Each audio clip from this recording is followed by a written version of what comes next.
Good morning, everyone. We're about to bring you the latest COVID-19 UAE updates. However, if you found this podcast through an article, which so many of you are doing, please hit that subscribe button wherever you get your podcasts so you can get your Dubai news daily. Good morning, Dubai. How are you doing? Welcome back to Lovin Daily, where we take you through all the trending stories that everyone in Dubai is talking about.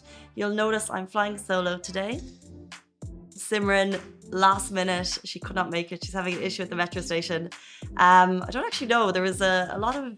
She said there's something wrong with her ticket, and I think she's trying to dispute it. And I have no doubt she's probably the best person for the job of disputing a ticket. But she hopefully will be in tomorrow to tell us the whole story. Today on the show, we're going to be talking about the fact that Dubai has been voted as one of the friendliest cities in the world. We're talking about updates to the Abras. Very excited about that. And a businessman has been jailed for throwing euros to go viral on social media, which is a bit of a sick story. And later in the show, we have an interview with Bettina Schweiger. We're talking about a Maldives story which broke last week. This week we wrote about a woman who went missing in the Maldives. Local authorities believe she's been lost at sea. Her husband is praying for her return. After we posted that story, another couple who were recently holidaying in the Maldives, they got in touch and they have a scary experience that they want to share. So that's coming later in the show. Stay tuned for that. Really looking forward to chatting to Bettina. How are you all on this Monday morning? Where is the week going? Ali Baba, how are you doing? I am doing good. And how's my Instagram, Facebook family? I was looking forward to having Simran here this morning because I was going to shout out a very special day. Is it another day that you guys made up? No. Is it another theme day? We had breakfast day and Ali is sore because he didn't know about it, so he didn't bring in a breakfast. We're really sorry about that, Ali. We'll make it up to you next week. Yeah. You can either have a Simran granola yogurt breakfast or a croissant banana situation. You can choose. I'll go with the banana and croissant. Did you hear that, Simran? Do you like mine better? I don't know what she was eating. No, I don't know if she does. No, today's a very special day because, and I'd love to get your thoughts on this. This is only relevant if you're a pet parent. If you're not a pet parent, you're going to be like, what is she talking about? It's my dog Goose's first birthday. Woo! Happy birthday, Goose! Happy birthday, Goose. Before Goose is a rescue. She doesn't have a definite birthday date, but we believe she was rescued around this time a year ago, and then she came into our lives like 9-10 months ago. And before I was a pet parent and I saw people celebrating birthdays with their animals, I was like, that is absolutely ridiculous. What are you doing with your life? How do you have the time? Move on. Now you know. Now I get it. This morning we had her dog food and we put a little candle in it, and now later she's going to have human food as a treat, which is pretty basic, I think. Do you have animals, and if so, what would you do for their birthdays? I know people that, like, I've heard of people that go to lunches When the dogs and celebrate. and it's a celebration. Wow. Maybe it's just in Dubai we celebrate everything, don't we? Love to get your thoughts. Anyone?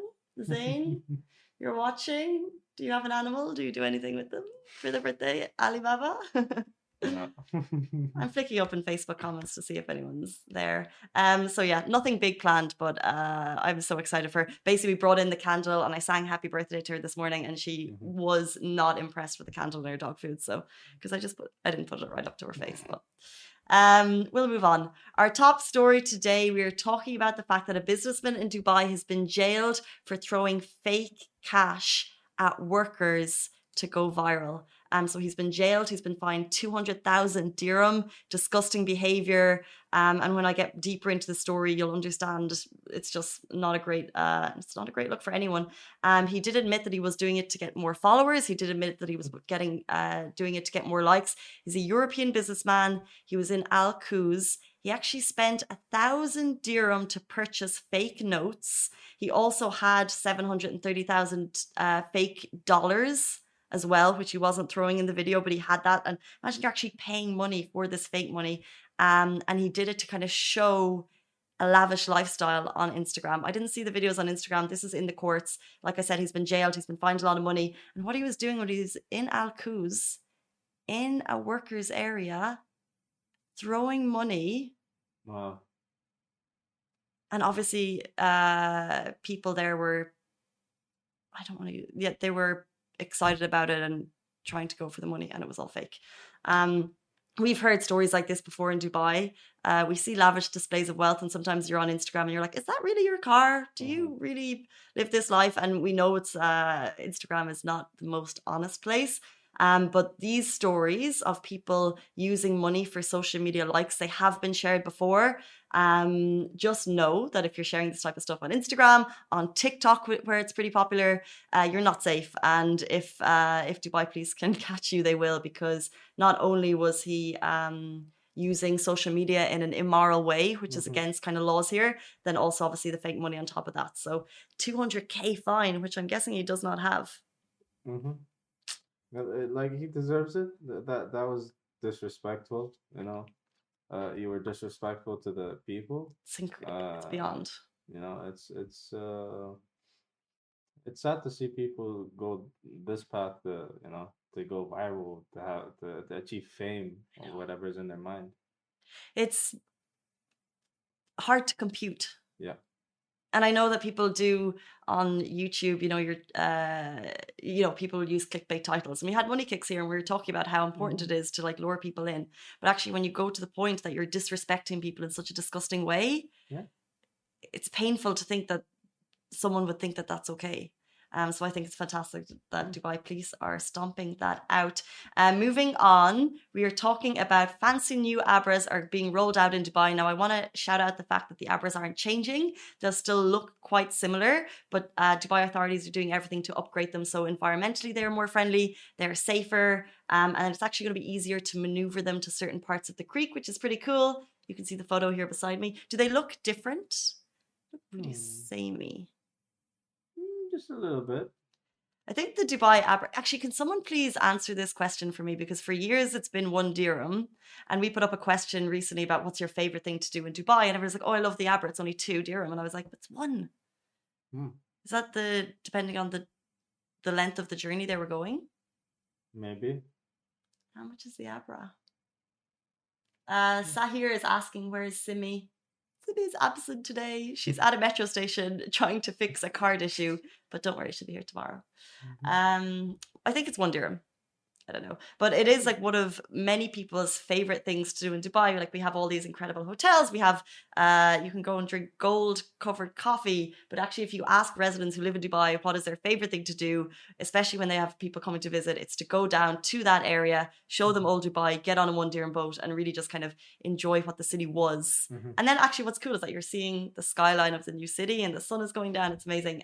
But they have it's an enhanced upgrade for the Abras, a little bit more comfortable, a little bit more safe, a little bit more environment friendly. They'll have the same shape, but I think the driver is going to be positioned in a new area, so he'll have a better view of what's in front of him.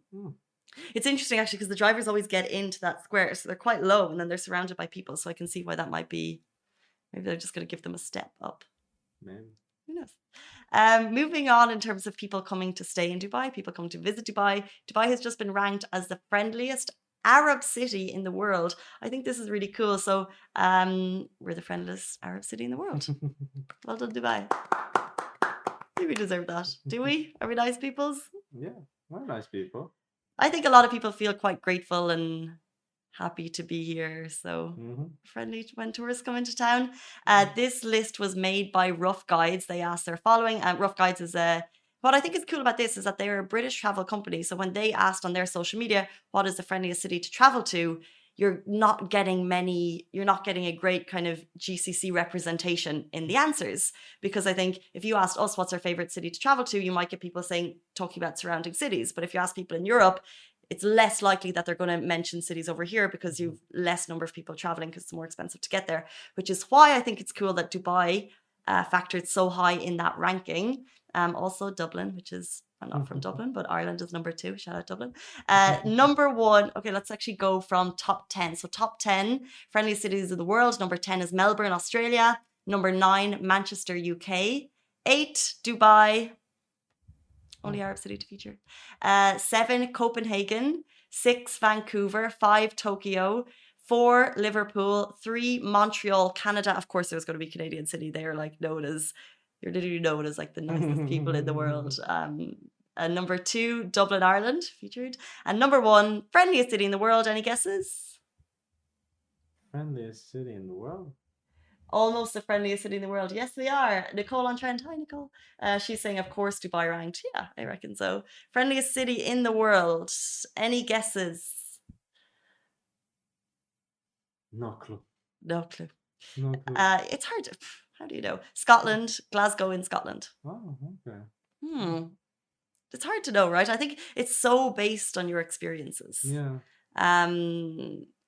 Top of my head, I'm trying to think of, like, let's say, friendliest city you've ever traveled to. It's hard to remember. And I think you only remember the bad experiences, right? Like if you encountered someone really rude, you'd remember that. But I do remember when I traveled to Oman with my friend and we had zero itinerary because we kind of thought that it would be, I think I mentioned this before, we thought it would be very easy. You know, the day you arrive, you can just book somewhere, but it's not so much like that. And we ended up having to travel from one part of the country out to the middle of nowhere, and there wasn't public buses, so we basically had to rely on the help of local strangers, and they were all so incredible. First they were like, what are you doing, not having a plan, but they were super helpful, super kind, and we felt super safe the entire time, and it was just me and my friend traveling. So when I went to Georgia, it was they were friendly. They were super friendly. It was nice. It was a nice trip. Nice vibes. When was that? 2019 August. 2019 August. See, we remember all our recent holidays. Where was I? Soon we will travel again. I can't wait. Neither can I. I want to go back to Georgia though. My friends are there, so I want to go back to see them. What are they doing there? Living? They're Georgian. Yeah.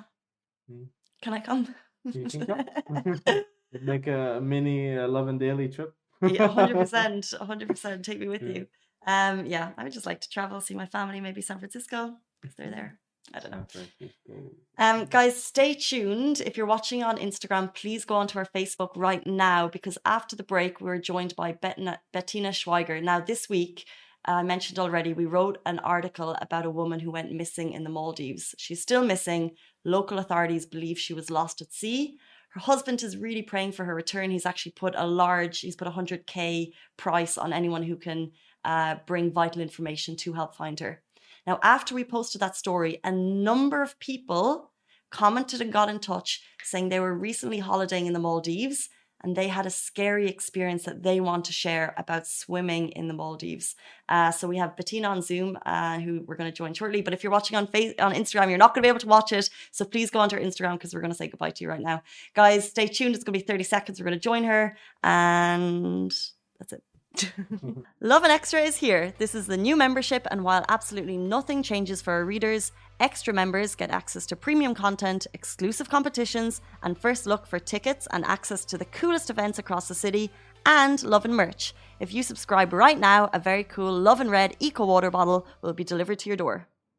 Welcome back to the Lovin Daily. I want to get right into the story. So there's a woman missing in the Maldives right now. It's a very scary time for her husband. She's 8 months pregnant. She went for a swim in the afternoon and she hasn't been heard since. We posted the story. Bettina, welcome to the show. You heard the story, you got in touch with us, and you wanted to share your experience to make people aware. First of all, good morning. How are you doing? Good morning. I'm great. How are you? I'm fine, thank you. So you read the story and you were also in the Maldives at the same time. Is that right? Yeah, we were in the Maldives 2 weeks ago, and my friend tagged me in the story when she saw it, because that was literally what I had just told her on that day, that we almost got drowned in the Maldives, and that's literally the last thing you think that could happen. And when I read the story, it made me so sad, and I thought, like, I would like to talk about my experience, because luckily we survived, and I think it's just not well known enough that there is even a possibility to get drowned in the Maldives. And so I assume at the moment in February or March, it's the current is really strong.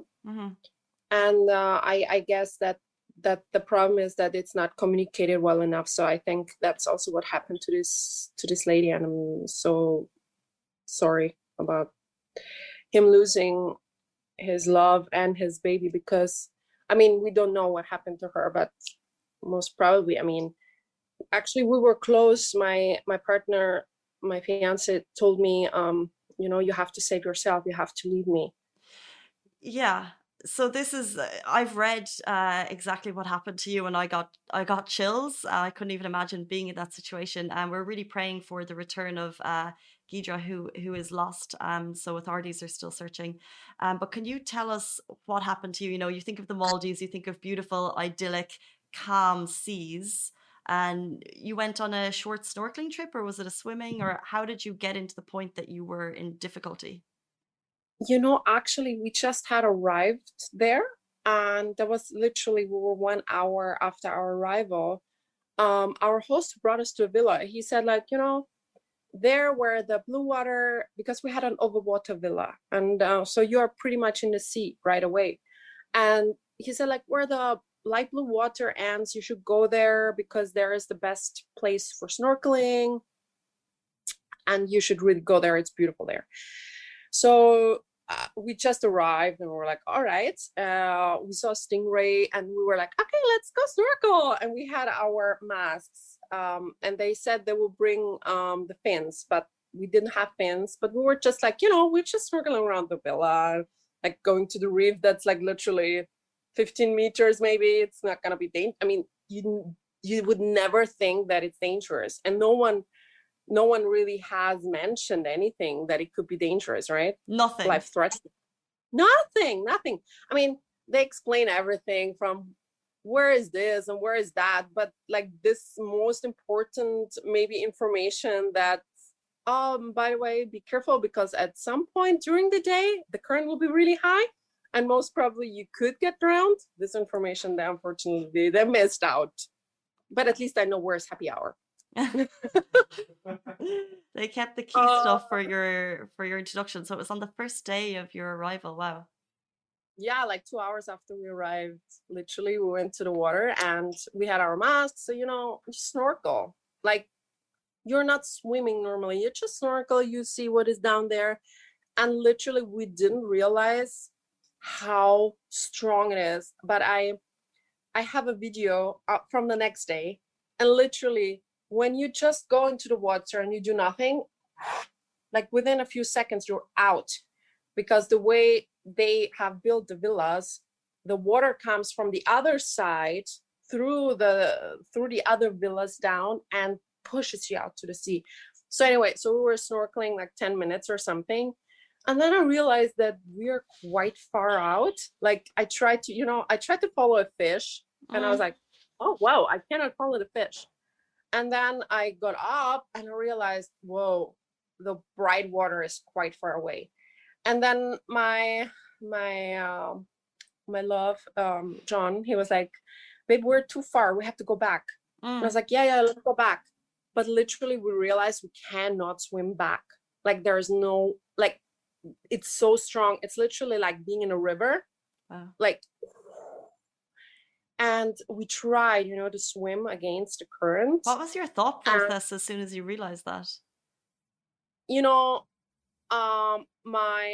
love partner, my I still have a problem because love partner, fiance, Anyway, John, he I think he's very logic, and he, like, within a few seconds he analyzed the situation, and he got like, he was so white in his face, and he had like, he knew if this is life threatening. So, and I was still like, okay, babe, come on, we can make it. Let's do it. And I mean, of course I realized we're in a dangerous situation, but I thought, like, I have to be positive. I have to be strong here. And we tried like for 5 minutes, swimming, 30 minutes, swimming until my fiance, he got a muscle cramp. He couldn't swim properly anymore. And then he had trouble breathing. And, I had to keep him above water and myself.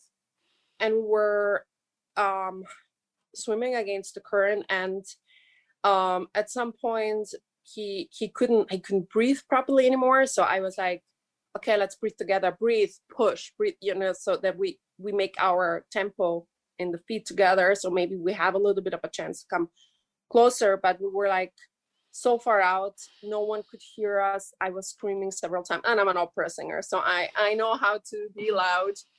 But there was no way, like there was no one in the overwater villas. There was no one, and no one around, so that was not an option. And so I just thought, okay, let's keep above water until maybe someone finds us. And but the waves got stronger. I mean, we were out in the water quite far, and I think no one from the villa side could have seen us anymore. And there was also no lifeguard, or, I mean, you know how it is in the Maldives. I mean, there's no one. So yeah, so I struggled 1.5 hours alone to keep us above water. And until 1.5 hours. Yeah, 1.5 hours. And I was constantly trying to turn my fiance in the direction that he doesn't see, because as soon as he saw how far we are, he again couldn't Panic, breathe. And I was like, okay, honey, we can make this. It's not too bad. We're getting will It's okay. Maybe will come a boat or someone, or I don't know. We will make this.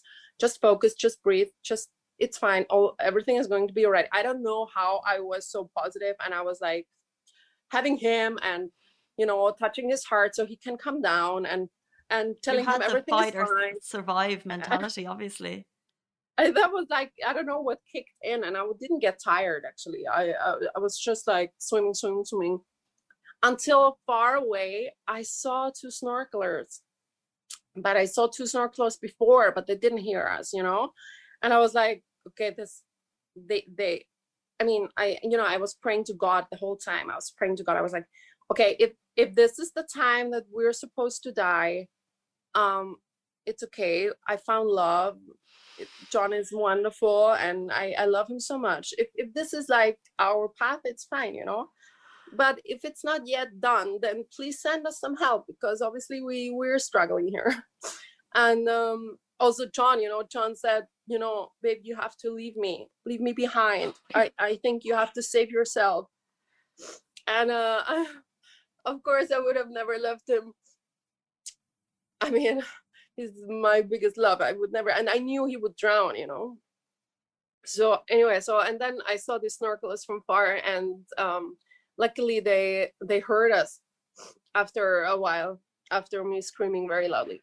Thanks, by the way, thanks to my voice teacher. Thanks to your No, I'm voice just teacher. kidding. And yeah, so they heard us and they came to our rescue, and they managed to get us a little bit closer, but then the current was too strong, and even like all 4 of us got out again. Like we all 4 of us lost again against the current again. And literally us 4, we didn't know what to do. And then luckily one guy made it a little bit closer, and he took out his fins and he was waving, and by chance there was a doctor in one of the villas, and because he's not allowed to go inside for the PCR test, he had to do it outside.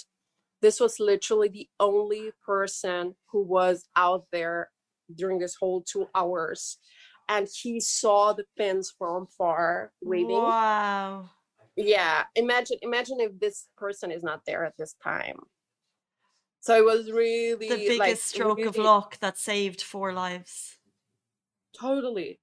Like even from the moment that the guy realized that something is wrong until they were there, it took like another 15-20 minutes or something. I mean, they're really not organized in that. And yeah, so luckily they came with the jet ski, and they took John, and then come another, and they took us. And what was the time period between when they took John and then you were still treading water, you individually? The thing is, it was a couple who wanted to save us, and the woman was swimming with me while her husband was a little bit further up front because he was the one waving. So I was supposed to go with John on the jet ski, but I said, like, no, I'm not gonna leave this lady alone. I mean, I'm not gonna leave her alone. You were fighting. Wow, that's amazing. No, but it was just staying, and like, let's say another 5 to 10 minutes or something, the other jet ski came, and I was like super, like, yeah, we got rescued, and yeah, I'm on a jet ski. And then as soon as I got off and, I saw John from far, I just broke down. I was like crying. I was like, and I still, honestly, I like sometimes in my sleep, it haunts me. Like I have the face of John, like, because he has beautiful brown skin and like, but he was so white as paper. Like, I can't imagine. Just for anyone who's just joining us, I just kind of want to bring people back to there is a woman currently missing in the Maldives, and authorities believe she was lost at sea. And you just had a scary experience, and you weren't the only person, because we actually got a lot of comments who said that they had scary experiences, so they want to make it more aware. So when you got back into the hotel and they heard about your story, what was the reaction of the hotel management? I mean, honestly, they were, I think they could have done a way better job. I mean, I had to ask for a meeting with the GM. I was the one who said, I need to tell them that they need to tell everyone at arrival this, that they have to be careful, especially on this side.